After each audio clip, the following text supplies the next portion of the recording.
भाजपा जो कहती है वो जरूर करती है। दूसरी पार्टियों की तरह भाजपा केवल घोषणा पत्र नहीं जारी करती, हम तो संकल्प पत्र लेकर के आते। तो अपना माननीय वडाप्रधान सन्माननीय वडाप्रधान नरेंद्र मोदी जे बात करी रह्या छे के અમે સંકલ્પ પત્ર લઈને આવીએ છીએ અને જે કહીએ છીએ એ કરે છે। તો 2001 માં નરેન્દ્ર મોદીની સૌથી પહેલી સરકાર બની હતી ત્યારે જે ચૂંટણી ઢંઢેરો જાહેર કરવામાં આવ્યો હતો તો એ શું હતો એ આપણે આજે ચર્ચા કરવી છે। ચર્ચા એટલા માટે કરવી છે કે એ સમયના જે વચનો હતા તો એ વચનો કેટલા પૂરા કર્યા।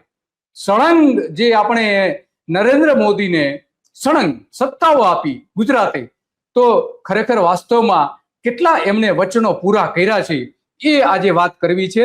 અને જોઈએ એની સાથે સાથે આ પણ જોતા જઈએ આખો વિજય નિર્ધાર જે જાહેર કરવામાં આવ્યો હતો